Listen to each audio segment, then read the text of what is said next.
So they're gonna. I mean, GH plays Venge too, so it's like Yes. we're gonna see what they do.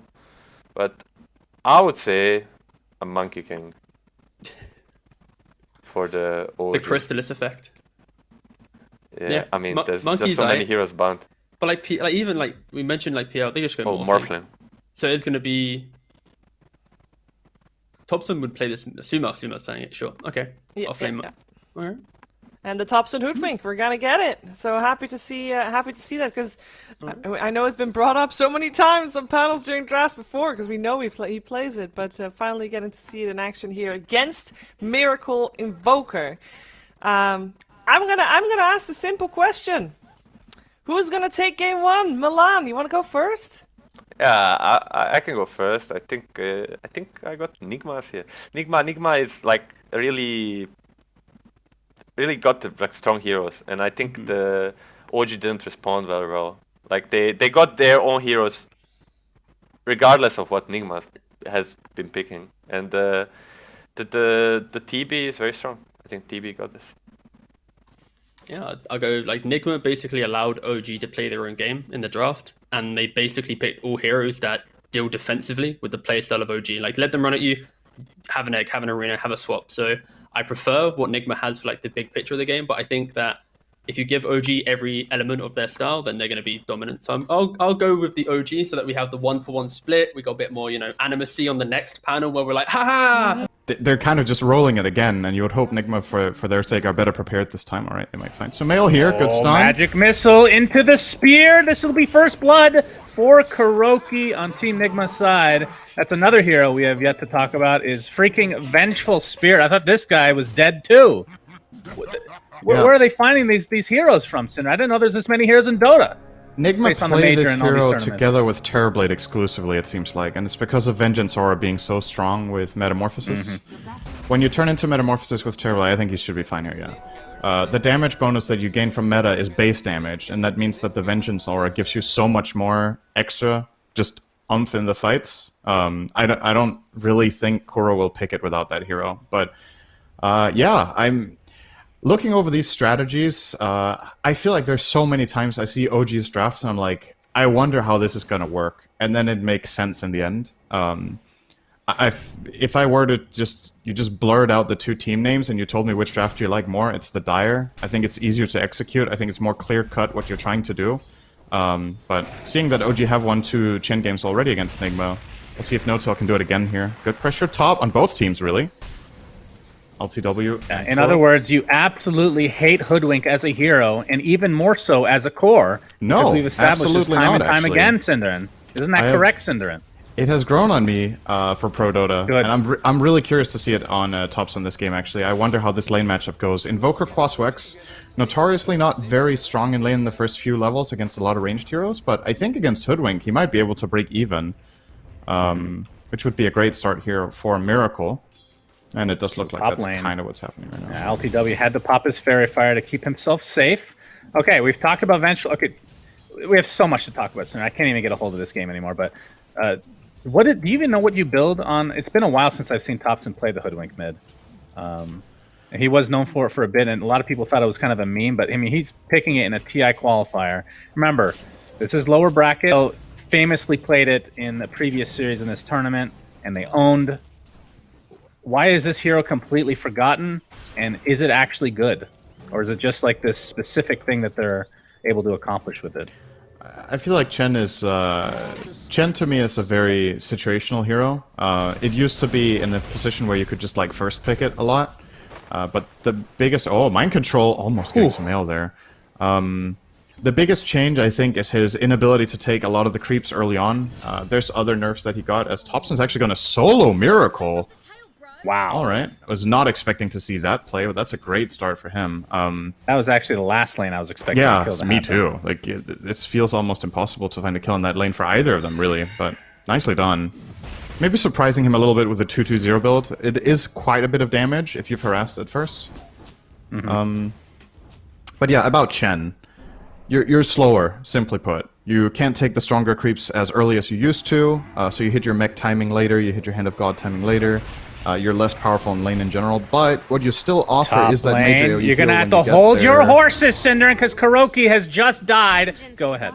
Guess what? Miracle just killed Thompson mid. Oh my god. They're actually just taking turns apparently. Getting the first kill in the mid lane usually makes you snowball, but Miracle gets it right back. A very interesting turn of events here. But yeah, they do find the kill on Thompson Kuro wants to top. make sure things are even. You know, it's the handicap type of thing. Just want this to be as hype as possible. So we do appreciate it from a viewer perspective. Something we didn't really cover is the Dark Willow Magnus lane. I think in one of the previous games, I had a cast yesterday with Venge Terrorblade as well out of Nigma, and we were talking about how that lane isn't very strong, especially when meta is down. You have like nothing basically. Seb and Soxa have done a good job at getting ahead on CS in this lane, not by a lot, but by a bit, and finding that kill. It's gonna get harder when Kuro gets more levels, so Seb's gonna have to skewer here. Yeah. He is perfectly fine, though, I find that to be one of the more annoying voice lines in the game. The fact that ILTW is spamming it makes it even better, though, against OG. Oh, Seb! He stuff. I think these kills are good. We're gonna assume they're good. Oh, top Great lane. analysis, as Seb always. again. Yeah, meta is popped. Kuroki's in the area with the magic missile. Gets it off with the Bramble. Great zoning capability here from Soxa. Very easy to use, and that'll save Seb yet again. So the one lane that we've been talking about so much, they've barely had any actual action turn into a kill, as Thompson getting chased in the mid lane. GH with a couple Fire Spirits. Thompson doesn't have a level of Scurry yet, so can't really go through those trees. Actually uses the Sharpshooter, but GH will be able to sidestep it. And Thompson's going to be able to get this bounty now, and back to mid you go. So between the two mid laners, basically a wash in terms of net worth. A little bit in favor of Miracle because he got the second kill, but overall pretty even in that lane. Yeah, the question for me is who has the bigger impact in 5 minutes, right? Like, is it the Invoker that shows up with a Vessel, or is it Hoodwink that shows up with whatever Thompson is planning? Currently Power Treads, actually. Interesting to see. Miracle's really laying into him here. There's no mana on the Hoodwink after that EMP. Definitely pressuring him quite a lot here. Yeah, and they're really even on levels as well. As top lane Shadow Realm is popped from Soxa. He's going to get gone on by Kuroki, though. Wand will keep Soxa alive. Seb gets set up very nicely by that Curse Crown into the Skewer. Bramble to follow, but Kuroki, he knows his way around the maze, Cinderman, and will live as a result of this. It feels like every player in this lane is perpetually at low HP, but no kills, really. They're definitely Let's just stop casting that lane. They're playing a lot on pressure, which is really good to see, right? Like, you have this Venge Terrorblade lane, but you're not just sitting back and trying to farm and being like, okay, well, our lane has nothing. You're playing strong when you are strong, and then they're kind of just weathering the storm outside of that. I think this top lane's been very well played by Nigma in particular, actually. Terrorblade is 700 net worth behind the Morph, though, which is concerning, but given the circumstances, Sumail's lane is just easier. Not really. So we'll see if he changes his mind. But if he does go for that, it kind of indicates Linken's, which I don't know if it's good here. Oh, Miracle again. Oh, wow. Combining with ILTW though for this one, and they did combine beforehand for the kill mid as well with GH. So good movements coming out, and you love to see this from Invoker, right? You get those 2 earn charges from the first kill, and you immediately hungry also on the map, because it just makes your hero so much stronger. Cold Snap earn, go on anyone you want, and just keep this ball rolling for Miracle. Obviously, worth keeping in mind, this is a hero that's basically been respect banned against Nigma every game this qualifier, and OG choosing to give it to Miracle here is it's definitely a sign of confidence and trying to, like, just beat them at their best, kind of. Yeah, we have Ghostwalk on Miracle top lane. He spots out a bunch of heroes. If they can get Thompson again, that would be pretty crippling for him. But wraps back around, and it looks like he's not going to go for anything as of yet. He's waiting here for Seb. If Kuro connects with a swap, this can be a kill. You can swap mid-skewer to interrupt the movement. They're going to go for it, I think. There we go. Yep, Cold Snap, Magic Missile, EMP.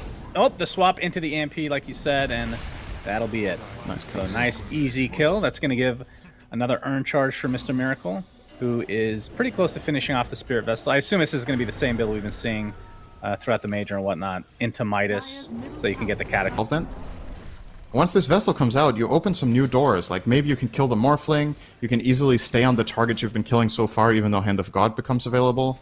You largely negate the Chen mech for a long time. So, why is Sumail buying Linken's? That is strange. I mean, is swap something he's super worried about? It is an instant cast. So we're going to see that speaking of use swap. top lane. Yeah. The skewer Seb's- comes off, though. Seb's Mind close. control gets off his arena. This looks to be yet another easy kill for Team Nigma. Although, Hand of God, keeping him safe for now, but another magic missile will come. He actually uses RP to try to get away, but it ends up failing in the end. Now, Soxa has come, has the Terrorize. Doesn't want to pop it yet, though. Gets the Bedlam, but the Spear. Nah, it's a matter of how much can he get done. Egg is popped. Sumail. Oh, the Deafening Blast with the Spear is going to keep the Egg alive, and it will pop as a result. But Sumail already gets his attribute shift off. He actually gets poked back into the arms of Sumail. Gets a nice adaptive strike off as well as GH with the heal from the sideline. Nigma are extremely low right now. They're going to lose Miracle to start things out. Looks like Kuroki is next. So a nice turnaround from OG. As they get 3, this is going to be close to a wipe as ILTW is nowhere to be seen, Cinderin. Mind control onto the high ground. Couple more right clicks from Sumail. Adaptive strike. Shockwave. Oh, the arena is placed, but not in time. I was 4 sure dead they were with going to kill 0 Soxa trade. there. Aside from the tier 1 bottom that ILTW is getting. Soxa started that fight using Shadow Realm, and I think he got Cold Snap earned, but somehow Nigma's hero just couldn't get to connect on him, just got zoned off. Maybe it was a good bushwhack. I didn't really see. It was kind of weird, but obviously it's easy for us to say with the full vision that we have of the two teams. I guess from Nigma's perspective with the vision they had, that just wasn't clear-cut at all, what they could have done there. Oh, we're not done yet. We're going to go immediately onto No Tail. Yeah, you can see the He's Spirit gonna Vessel live, I with think, the unless Cold this Snap. connects. Tornado. Gonna connect on the creeps. fine. That'll be very disheartening for No Tail, but the Sunstrike being dodged. Very nicely done.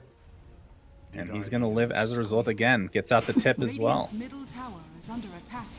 So we did see ILTW solo that bot lane. I mean, is that a fight where...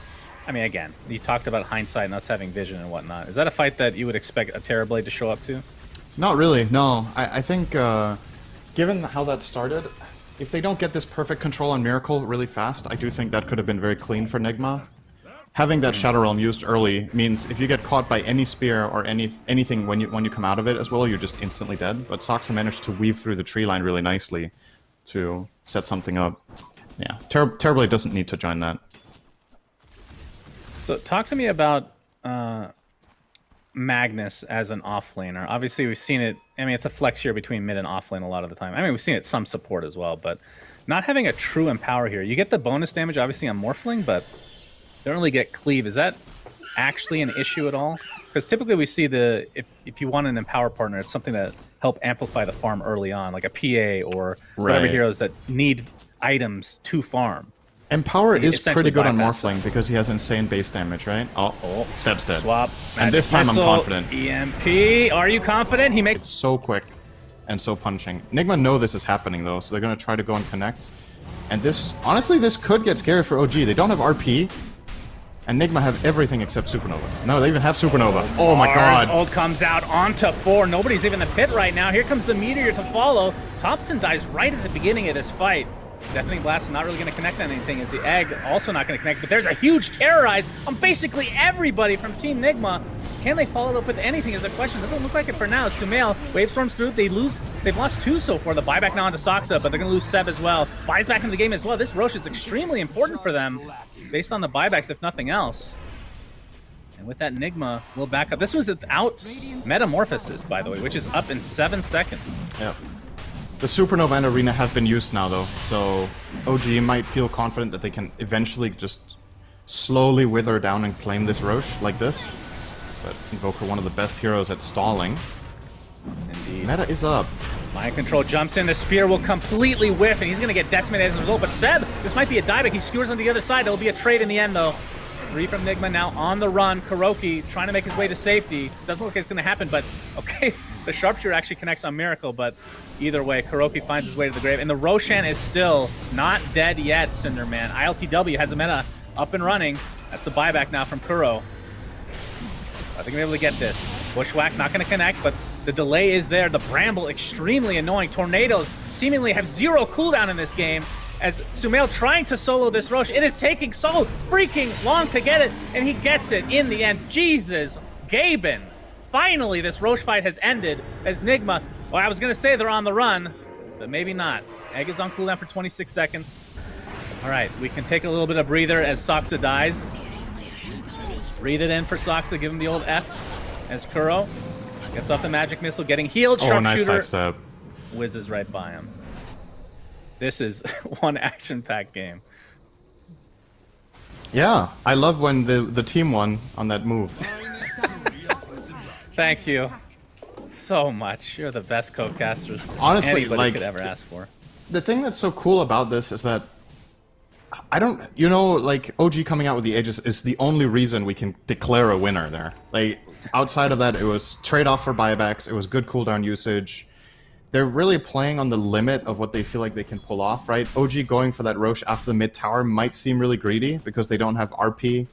But they're doing it knowing that there's no meta on the other side. Okay, this is a mega dead set, by the way. That's a Sunstrike. So they're kind of playing it on the limit, right? And then Nigma feel like they can contest because they have exactly the tools that they do. They just get Supernova in time, they go and contest. Then with the buybacks OG come back with, they have numbers, and now the big cooldowns, they... But yeah, I still wouldn't advise OG to just bulldoze a lane. You use this Aegis to try to pressure, maybe you find a tier 1 tower bot, or maybe a tier 2 tower top, but you probably don't look at high grounds. And more than likely, the move you make should be included in the smoke, where you smoke Mag and Morph together, and find a Skewer kill. With the E-Blade is probably the timing here, 1 kick all the way for Sumail. It's a very big power spike for their lineup to get this E-Blade. Yep, for sure. Yeah, I think that's what they're gonna do. Just play the map, wait for that one timing, and then go for something. They're setting up top already as the next objective. But will they wait for E-Blade or not then? Maybe they just go. This is the hardest tower for Nigma to defend in the game, so probably you're gonna see them sell it. Taking this tower is very, very easy with Aegis compared to the other tier 2s, just because of positional advantage the attackers have. In both bottom and mid, the defending team have more angles. Yep, GH showing himself with that Sunray. He's delaying a Queuing bit. up the shard for himself, but like you said, it looks Wolf Creek like behind. they might just give this up. Sumail hits so freaking hard. He has Wolf Aura and Empower level 4. Like, I think he got plus about 60% damage here from these two. Plus the Empower, yeah, it's quite a lot. It's strong. But if you look at the net worth, this is a very even game. You can see from ILTW's perspective, he is obviously farming really well. Went for a Diffusal, by the way, as a third item. Not the most common thing. Obviously, I would assume this is against the Morphling, if nothing else, to try to drain that mana. It feels like the carry you buy Diffusal against. Yeah, it's just that. Like, it's also one of the few carries that you would even see Gyros buy Diffusal against. Once Morph is mana burned, his impact is just very, very limited. Oh, we're gonna have to wait for him from Sumail. Kuro staying alive just a little bit longer. The meta's caught by LTW. All right, that is the Aegis. They got the tier 2 and the Aegis to follow. Here's the Marzarina on top of the egg. The Terrorize is used on a couple of heroes, but this is not going to turn into any kills, at least not yet. It looks like everybody's able to retreat. He is 300 away from finishing Agnum Scepter. Okay, this is a hero we have yet to actually discuss in depth, Synderin, and I say that very sarcastically because we've talked about probably an hour's worth about Hoodwink as he might run into mind control. Oh my god, he was close to seeing him. I think he did see them and he just didn't realize. It's like, there's no way there's a Mars in this game, right? This is Dota. That doesn't sound very lore-friendly. Anywho, what do you think of Ags with the Boomerang? I think it's pretty good, especially with Morphling. Like, marking a key target for the Morphling to kill is very strong. It's just the overall amplification of it in a game where, honestly, a lot of this is just going to come down to who gets the first pick, right? Like, that's what you want in this game. You have a Blink Skewer versus a Avenge swap. So getting that immediate key kill is really big. I still have to fully start appreciating the Ags on Hoodwink without having Lens. I think having cast range limitations can be annoying on this hero. Because, yeah, like, if you cast a Boomerang, you kind of expose yourself in this game. Like, you can then get caught by level 2 swap, or you can get caught by Marzarina, you can get caught by a Tornado at any point, right? But his next item is going to ensure that doesn't happen. He's just queuing up a BKB as his third item here, and I really like that from Thompson. I think it's a great choice. Just ensure that you get to land that key spell and discharge damage.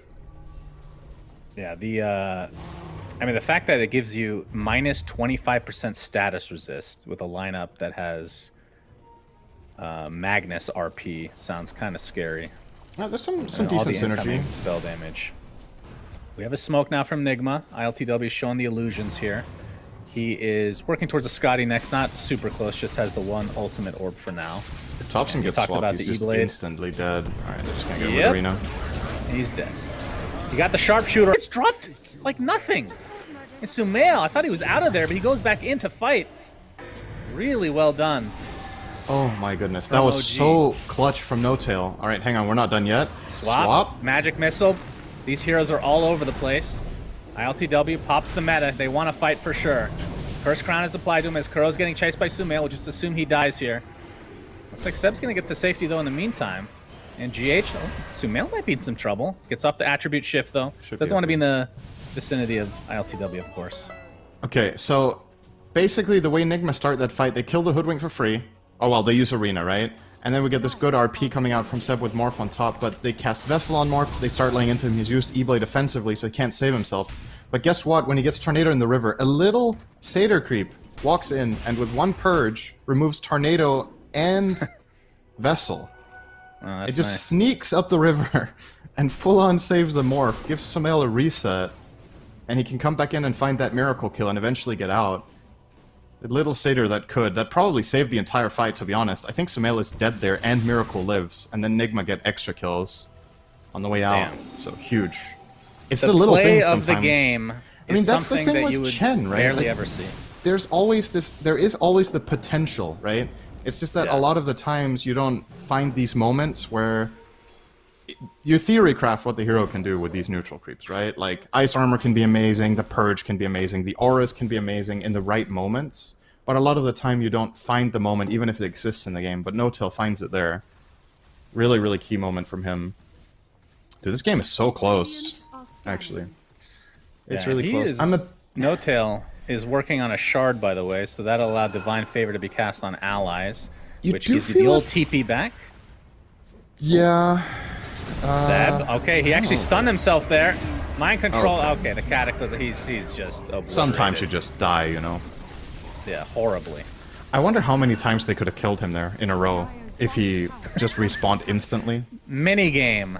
Somebody add that to the arcade. Probably please. 3 or 4 times. They had a lot of damage. But yeah, I gotta say though, like, the gold is even in this game, 2k lead for Nigma, but if you, let's try to think a little bit ahead here in the game. I don't, oh, Saksa. whoa. He just walked in there. Alright, did, that's he's speared, not he's gonna end dead. well. Nigma are definitely covering that angle. So, cost okay, of a let's say tier this 2 game talent. progresses, right? You go later in the game. You have Invoker, Phoenix, and Terrorblade, arguably 3 of the single best late game heroes in their individual positions. Invoker gets crazy when BKBs get low. Phoenix, in my book, perhaps the single best late game support on average, when it has all the levels and a refresher. And then Terrorblade, one of the best late game carries. What do OG have that matches? I think Chen falls off. You just undoubtedly will be weaker, right? Or compared to these other heroes. Then you have the Mag Morph, which, as we've talked about, the Empower is nice, but it can get a little awkward, and once Aeon Discs come out, you kind of counter Mag to a larger extent. So I think a lot of what OG has to do to win this game actually has to come from Saksa. That's going to be the hero I'm looking at. You need huge Terrorize, you need to maybe isolate a hero with Bedlam so you get ahead in the fight. It's just, I don't know, man. I think OG has played a really, really good game. But for me, strategically, this is when the real battle begins. You didn't get ahead with your Chen strategy. Now you're 30 minutes in against Aegis and Cheese. This is, they this definitely is gonna be have hard. an uphill battle to fight for sure. The shard, I'm actually not 100% sure who took it. It's either the Phoenix or the Invoker. But either way, I think maybe GH had the shard already. It's the Sunray through Egg, obviously. And then So Miracles is the triple meatball surprise. the Shard one is great with Mars, right? I kind of like the old Shard concept. I feel like it could have been worked on a bit more. The Vector Ice Wall. I think that was a cool idea, but Yeah. I wonder why that got removed so fast. Radiant's middle tower is under attack. Oh, People- ILTW. Oh my goodness. All right, Boomerang onto ILTWs. We have the Mars Arena out. Thompson's in a lot of trouble. Cataclysm to follow. He's going to get clipped by a couple of those Sunstrikes. Puts out a tree. I thought he tried to go to the low ground, but it didn't work. Is he still stuck here? The Sunray doing so much damage, but Thompson finally finds his way out. Oh, RP was used, only connects onto Kuroki, and Seb is going to pay with his life.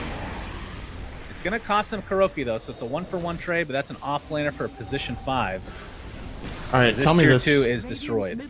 And then, because of the getting the blink off, he thought there was a turnaround on Thompson there, but that BKB, I think Miracle didn't account for it. He went to Vessel and Cold Snap him, and he just got Acorn shot bushwhacked on the Invoker and died. He doesn't have BKB yet, so obviously getting caught there is a kill. During your monologue, Kuro's been running this whole time. It's just a huge marathon. He gets the bounty rune. He wants to use his spells because they're available. He does die. It takes a while to kill him. That's a heads-up play from OG, though. Taking advantage of that misstep from Miracle, and Miracle's team trying to help him there just gives them bonus kills and the tower. Alright. I guess OG just got 5k gold out of this one kill. That's something. And that's the thing when you play against it just shouldn't OG, have happened, right? Correct me where I'm wrong here, Cinder, because you see a lot of this from OG, but they play so aggressive. Sometimes it looks like the wrong move, but it works out in their favor sometimes not, obviously. But at the very least, you're controlling the tempo, right? Because like Nigma are almost forced to play the way that OG are in some cases, or they get baited into, whereas OG are the ones more comfortable playing that way. But I think in this particular moment, it was Miracle's choice. Like, he escaped the hyper-aggression that you just talked about, the chase. He got away and chose to turn. So that's my point, though. If you're not playing against OG, maybe you don't make that. Right, I see that move. You know? Yeah, it's definitely, there's a lot of pressure on you. Thing, it goes really fast. Yeah, absolutely. Oh, we have a smoke. And they're coming. Oh, Mind Control jumps in, gets the rebuke off Sumail. Doing so much damage here, but now he's stuck inside the arena. Here comes the Cataclysm on top with the egg on the sideline. Sumail's in a lot of trouble, stuck inside this arena. GH with that Sunray doing massive damage. It looks like this is going to be an easy fight for Nigma.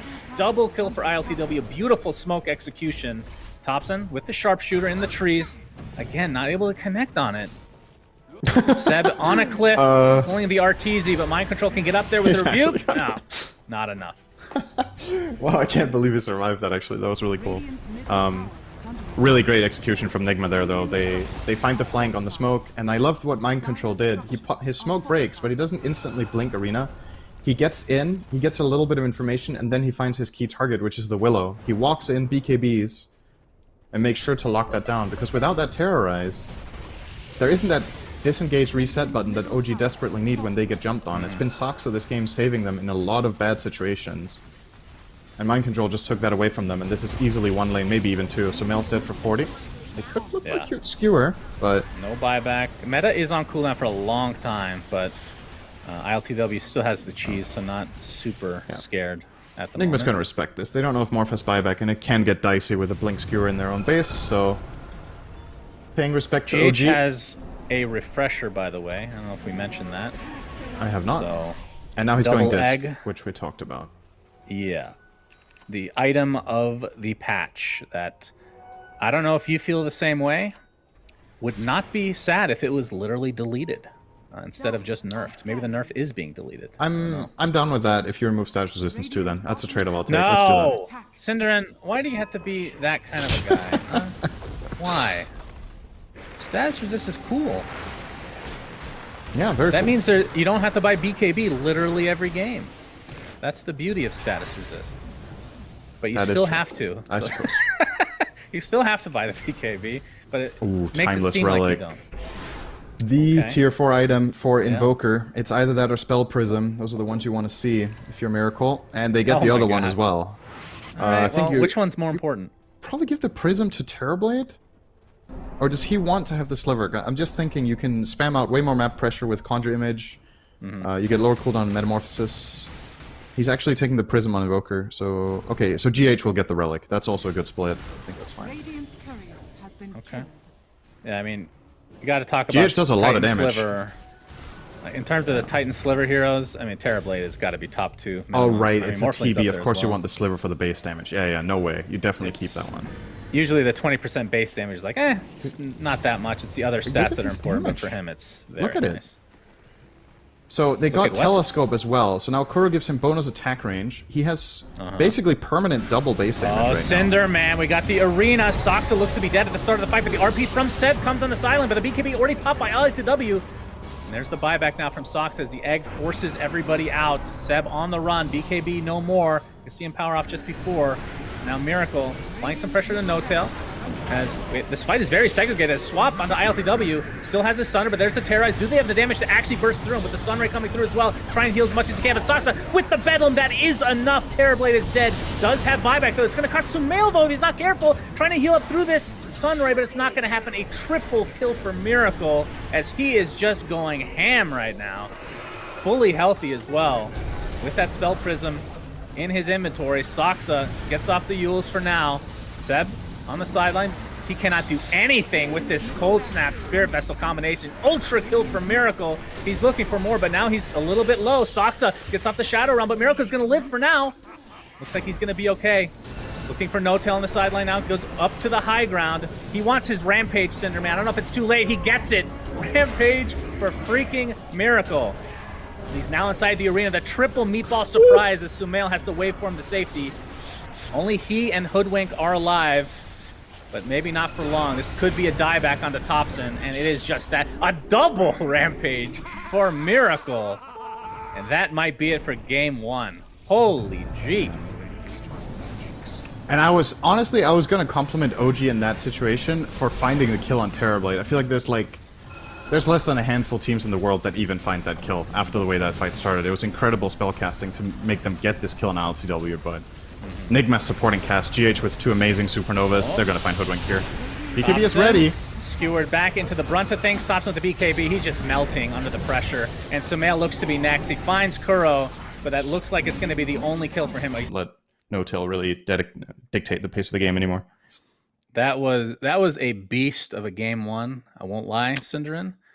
I liked it. You sound very excited. You might need a little tweak to the code inside your brain to get hyped up for game two. I don't know if you can handle another one, but you'll have to because we would continue on as game two will be coming up soon. Let's go to a quick break, and then we'll see what the panel has to say about this amazing opener for this lower bracket final.